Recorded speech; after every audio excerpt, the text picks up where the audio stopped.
Good day, ladies and gentlemen, and welcome to the hottest Warframe content to date. I mean that literally. It's like 29 degrees in my room right now.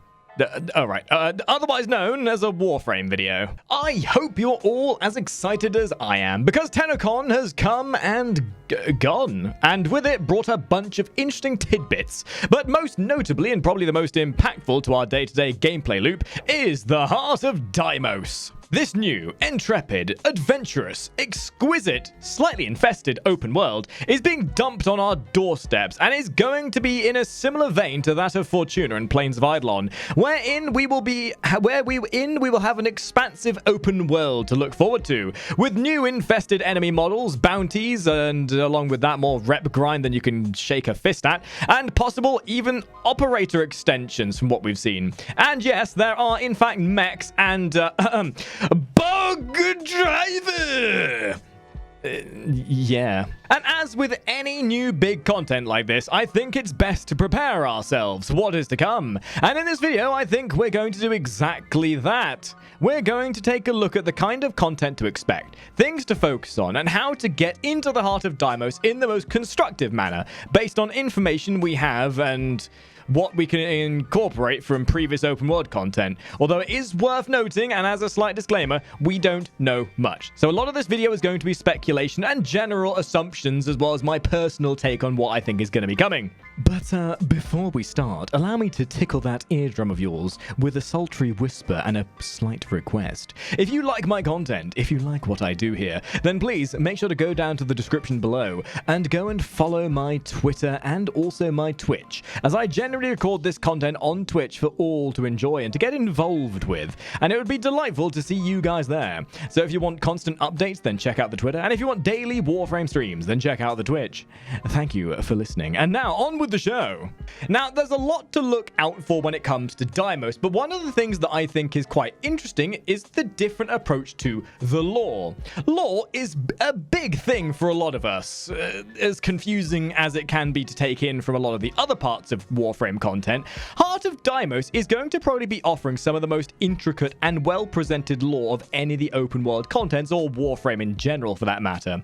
So far, and really that's going to be a bit of a trend with the Heart of Deimos. Really, the Heart of Deimos is likely going to have taken a lot of nuances from Fortuna and PoE and elevated them to a higher level, along with adding new interesting takes on those systems as well. Lore-wise, it looks like it's going to be a lot more centralized, with a Tenno-specific area that looks like it's going to be the hub for new operator expansions or involvement, as well as a narrative driven by the NPCs of the main hub zone. This will also likely be expanded upon further, as some of the NPCs are dormant upon arrival and seem like they will only awaken as you progress your rep and push through the quests of the environment. And that is also something to note as well, is that it does look like the quests themselves are going to be far more integral to your experience of Deimos as a whole.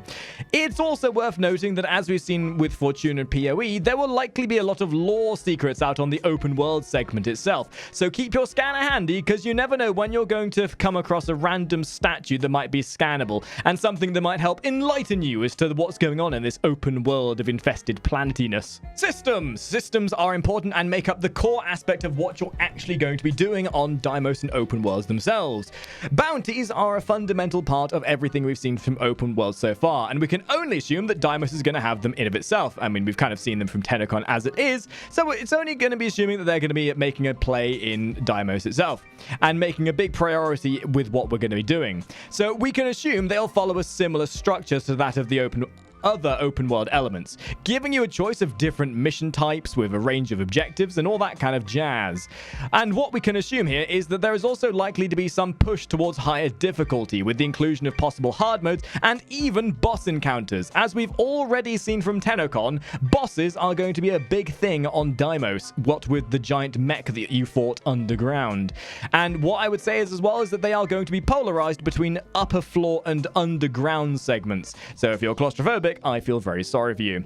Just make sure you check the level of your bounties and adjust builds and the like accordingly depending on what you're choosing. Don't go into a level 55 mission if you have no mods on your frame. That's generally a bad idea. Although bounties make the foundation of your rep earning and narrative progression, it's worth keeping an eye out on the secondary systems that will be present on Deimos. And it's worth noting that there will likely be additions being made to this as well. We can just assume that we're going to be seeing things such as floof hunting, mining, and all that other kind of delightful jazz we've seen for Fortuna, and Plains of Eidolon making a return.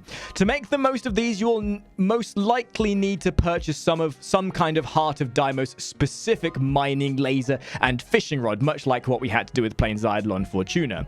You can capitalize on resource gain therein, as getting these area specific mining lasers and fishing rods will allow you to get much more use of the resources you gain from the fish and resources you farm here. For the sake of simplicity, don't overcomplicate yourself with the minutiae of Deimos. For a new player, all you want to focus on are the following.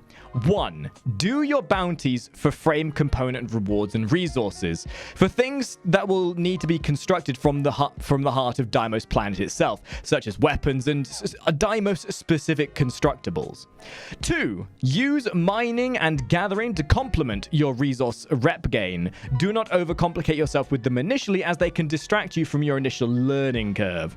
3. Take your time to explore the hub and use your fast travel by pressing escape to get to your vendors quickly. Also, to make sure you're exploring the outside areas as much as possible, as lore bombs and lore relevant items and scannable items will be hiding around the world, and finding resource heavy areas will help you to know where to go and farm resources for specifically. Take advantage of the new systems and existing systems to traverse the areas. There are going to be a lot of random things to keep your eyes open for, such as esophages. These are then used for internal transport within the lower segments, and then bug drive can be used for exterior transport. The point being here is to take advantage of what there is available. This is not like your typical mission on a planet where you go in, complete an objective, and leave. You're going to have much more available to you in this environment, so take advantage of it as it gets presented to you. The point being here is don't run before you can walk. Most open world content, as much as it may seem a little bit complicated, is quite cyclical and easy enough to get into once you change your mindset to it, and honestly, most open world does a good job of working you up to the later content in a timely fashion through the cyclical process of working through bounties and the content it presents you. Things like the new mechs, and yes, I did say mechs, will likely be presented to you as you work through those bounties and rep, and will be treated similarly to that of the new as a new moddable kit gun, as it were. So you have to deal with these things as you present them, and don't overcomplicate them by going, oh my god, this thing's new, how do I deal with it, what do I do? Just take your time, read what it tells you to, and then really you can just relate it to whatever's the most simplistic. Imagine the new mechs to being just another thing you mod. The more you simplify things, the easier you'll understand it. Now, with Plains of Eidolon and Fortuna, we definitely saw some frames that were more useful than others. And I want to have a quick summary here as to some frames that I would say would be a bit more useful here. Although it is worth noting that any frame can be used for open world. It's just there are some that sort of specialize to the open world environment a bit more. So in terms of frame usage, most of the early game stuff is designed to be approachable by any frame. So you can take whatever frame for the lower bounties and for general usage in open world. However, for the higher level content and bounties and the possible addition of hardcore mode, you want to definitely be efficiently modding your frames to meet this difficulty. However, the frames that will specialize for this more so than any others in my eyes are the following. Mesa is by far and away one of my favorite choices for open world content. Her Peacemakers makes mincemeat of most general content. It's got good range, has very simplistic modding semantics, and has general raw power in for survivability and damage output. And if you're looking for general ease of use when it comes to running an open world content, Mesa is a very, very fundamental frame that can make life easy for you here. Rhino is then a perfect choice for the sake of simplicity. He's transparent with what he does, he's easy to mod, and even with lackluster modding, will give you a simplistic frame to use for getting through content and allows you to make mistakes without getting punished too heavily for it. Any speed frame, such as Volt, Gauss, or any frame that has movement affecting abilities that can make you go from one area to another quicker. This is for the sake of consistency and for the sake of efficiency of transport, as we don't initially right now know exactly how transport is going to work. We don't know whether Arcwing is going to be useful from the word go or whether it's something we have to build up to. So having frames that can run from one area to another quickly and efficiently will make life for yourself a bit easier.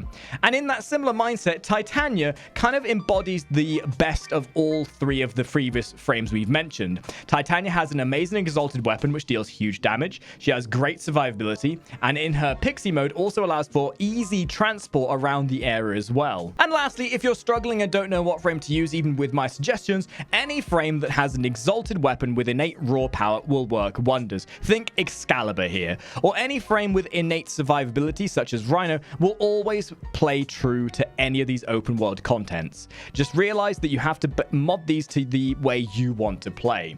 If you, at the end of the day, if you feel like you're truly struggling, Excalibur or any exalted frame weapon, will work wonders for open world content, as the innate power they come with will help boost you through even with lackluster modding. As for the weapons you bring, I'd highly recommend sniper rifles and shotguns. Sniper rifles and shotguns have always been a tried and true method for open world content, and especially now with shotguns, the shotguns are going to be much more likely to help you with the underground segments where you're in personal close quarters. The sniper rifles then being vicariously used for the above ground areas, making use of the open areas you'll be having to look across. Now, in terms of recommendations, for sniper rifles, I would recommend, in terms of early game use, Vectis and Rubico, both of which are quite easily obtainable in the early stages and early mastery levels, and can be very simply built for crit and multi-shot to destroy enemies of any level. And because they have scalability with their combo multiplier, you can even scale your damage higher based on the enemies you're fighting.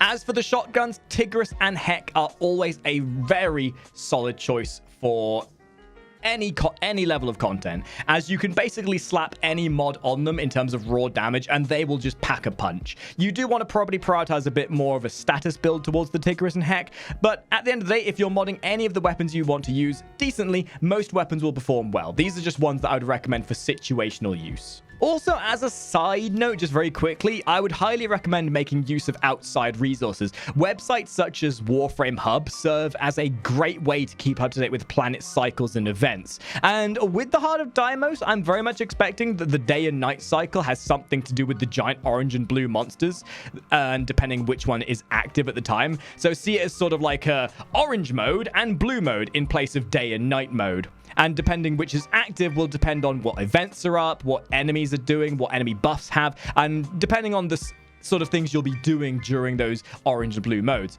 But again, that's just speculation. Who knows? Maybe they're big bosses we have to fight with 8 other people through several missions of taxing difficulty. No, wait. Those are raids. Well, now I'm sad.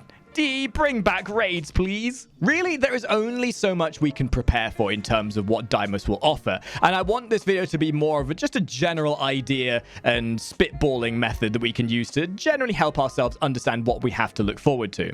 And because DE have said that this content is going to be released in stages, I mean, it's going to be probably the easiest open world we can acclimatize to so far in terms of the pace in which the content is going to be released, meaning we're going to be able to absorb the information at a much more decent pace. So TLDR, take things slowly. If you're struggling, check your mods and use frames that are more compatible with open world content. But realize any frame will work if they're modded efficiently.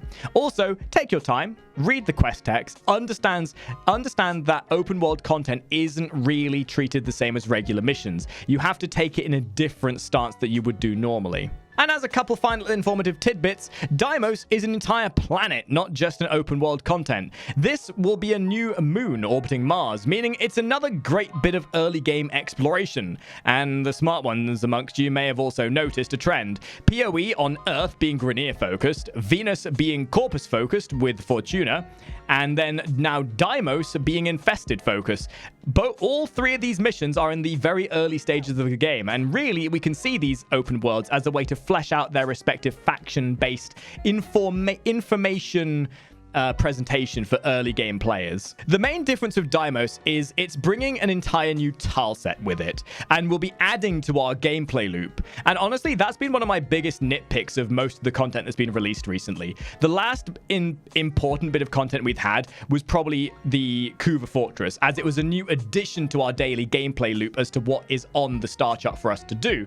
And with Deimos, although it is a new thing for us to get access to, it is also taking the place of the Derelict, as the Derelict is being removed as it's old and it's a bit antiquated, and we're getting an updated and improved version of it in the form of Deimos, where we're going to have new mission nodes, new tile sets, and obviously the open world segment to come with it. So see a lot of this as renovation and just general preparation. But as stated, this is all speculation as well, and I'll likely end up making more precise videos for the individual bits of content that gets released with Deimos when it does eventually drop, to go into a bit of focused detail on the new systems and how best to approach them. So for me, I'm super excited to see how all this pans out, and I know I didn't cover everything. I just wanted this to get my opinions across and to be a little bit informative as to how you can prepare for it. So in the comments down below, let me know what you think of Deimos, let me know what you think is going to come, and let me know what frame you're likely to use the most when it initially drops. So thank you for watching. If you've enjoyed the content, hopefully I'll see you on Twitch, maybe pop a follow on Twitter. Again, leave a comment as to what frames you're going to be using down below, and I'll see all of you top hatters in the next video. Ta-ra!